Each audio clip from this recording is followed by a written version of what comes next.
Hi! Welcome to village Siri cooking. ఈ ఛానల్‌ని ఆదరించిన ప్రతి ఒక్కరికి మా హృదయపూర్వక నమస్కారములు. ఇవాళ చాలా అంటే చాలా మంచి రెసిపీతో మీ ముందుకొచ్చాను.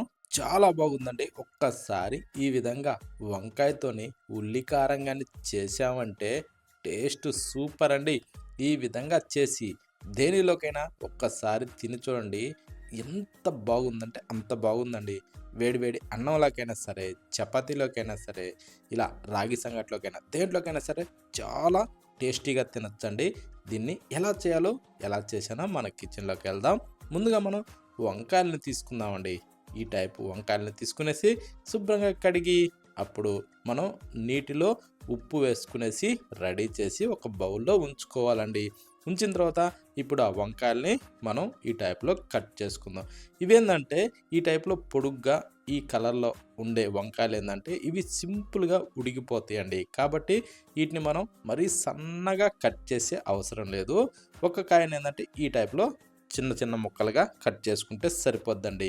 ఓకేనా? దీన్ని మరీ సన్నగా కట్ చేసే అవసరం లేదు. కొంచెం లావున్నా గానీ ఇది సింపుల్‌గా ఉడికిపోద్దండి. కాపోతే ఏందంటే ఇవి కట్ చేసిన వెంటనే మనం ఉప్పు నీటిలో వేసుకోవాలి.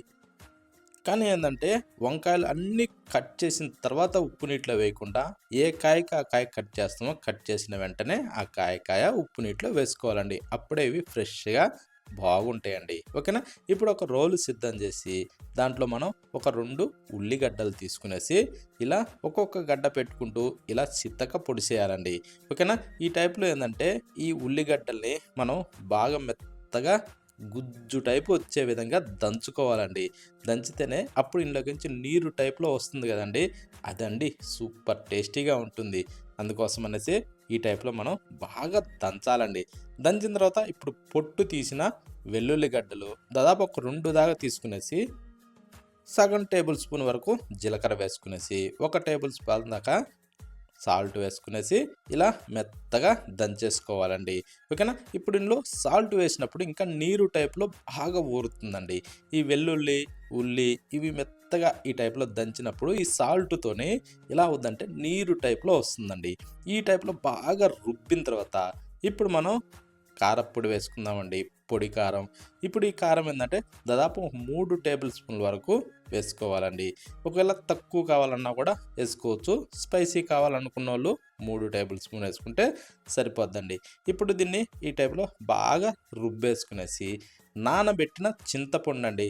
ఒక నిమ్మకాయ సైజు తీసుకునేసి దాన్ని ఒక 10 నిమిషాల పాటైతే బాగా నాననిచ్చి ఆ చింతపండుని దీంట్లో వేసి ఇలా మెత్తగా దంచి ఈ టైప్‌లో రుబ్బేసుకోవాలండి. ఓకేనా? ఈ టైప్‌లో రుబ్బినప్పుడు ఇది బాగా జిగట టైప్‌లో మంచి ముద్ద టైప్‌లో వస్తుందండి. ఈ విధంగా ఈ కారాన్ని మనం రెడీ చేసుకోవాలండి. ఈ టైప్‌లో చూడండి ఒక్కసారి ఎలా వచ్చిందో, ఆ టైప్‌లో జిగట టైప్‌లో వస్తుందండి. ఈ కారాన్ని మనం గాని దాంట్లో వేసామంటే రుచి అద్భుతంగా ఉంటుందండి. ఇప్పుడు దీన్ని ప్లేట్‌లో వేసి పక్కన పెట్టి స్టవ్ ఆన్ చేసి ఒక ప్యాన్ అయితే పెట్టుకునేసి దాంట్లో ఇప్పుడు కాస్త నూనె వేసుకుందాం. అంటే దాదాపు ఒక 3 గంటల వరకు నూనె వేసుకోవాలండి. అంటే నేనేసేది చిన్న గెంటి. ఓకేనా?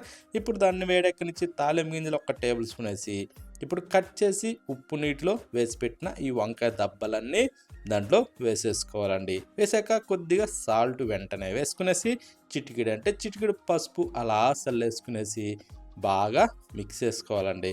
ఇది ప్రతి ఒక్క ముక్క కూడా పట్టే విధంగా అంటే సాల్టు, పసుపు అన్ని ముక్కలకి బాగా పట్టాలండి. ఈ టైప్‌లో బాగా కలిపేసి దీన్ని మనం బాగా ఇలా ఉడికించుకోవాలండి. ఈ వంకాయ దబ్బన్నది ఈ ఆయిల్‌లో బాగా ఫ్రై అవ్వాల. ఇది బాగా ఫ్రై అయితేనే టేస్ట్ చాలా బాగుంటుంది.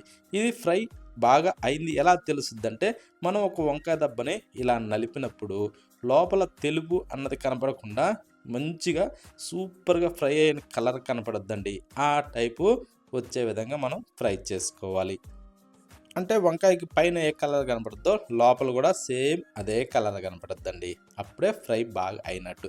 ఇప్పుడు ఇవన్నిటిని కాస్త అలా మధ్యలో ఎడల్పు చేసేసి, మధ్యలో ఆ గ్యాప్‌లో ఇప్పుడు మనం రోట్లో దంచిన ఆ పేస్టుని అలా వేసేసి, ఈ ఆయిల్ ఏందంటే ఈ పేస్ట్‌ని కొంచెం బాగా ఇలా మిక్స్ చేసుకోవాలండి. ఇలా మిక్స్ చేసిన తర్వాత ఇవేందంటే మనం అన్నీ పచ్చియి వేసాం కదండీ!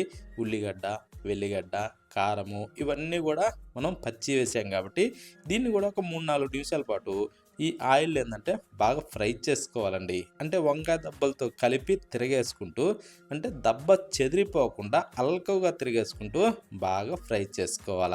ఈ టైప్‌లో బాగా ఫ్రై అయిన తర్వాత ఇప్పుడు మీదకించి శుభ్రంగా కడిగి ఇరిసి రెడీ చేసి పెట్టుకున్న కొత్తిమీరని అందులో వేసేసుకుందాం. వేసిన తర్వాత కాస్త అలా మిక్స్ చేసుకునేసి ఒక్కసారి అలా టేస్ట్ చూసుకొని సాల్ట్ అవన్నీ సరిపోయా లేదా టేస్ట్ చూసుకునేసి ఇక స్టవ్ ఆఫ్ చేసి వేడి వేడిగా సర్వ్ చేసుకొని తింటుంటే టేస్ట్ మాత్రం సూపర్ అండి. వేడి వేడి అన్నంలో ఇదొక్క గంటి అలా వేసుకునేసి ఆ గ్రేవీ కలుపుకొని అంటే ఆ కారాన్ని కలుపుకొనేసి తింటూ ఒక్కొక్క వంకాయ దబ్బను అలా కొరుక్కొని తింటుంటే ఆ టేస్ట్ ఉందండి. ఎంత బాగుందంటే అంత బాగుందండి. ప్రతి ఒక్కరూ ఈ టైప్‌లో ఖచ్చితంగా ట్రై చేసి చూడండి. ఈ వంకాయ ఉల్లి కారం మాత్రం ఎవ్వరు గూడా మిస్ కావద్దండి. టేస్ట్ మాత్రం చాలా అంటే చాలా బాగుంది. కంపల్సరీ ప్రతి ఒక్కరూ ట్రై చేయండి.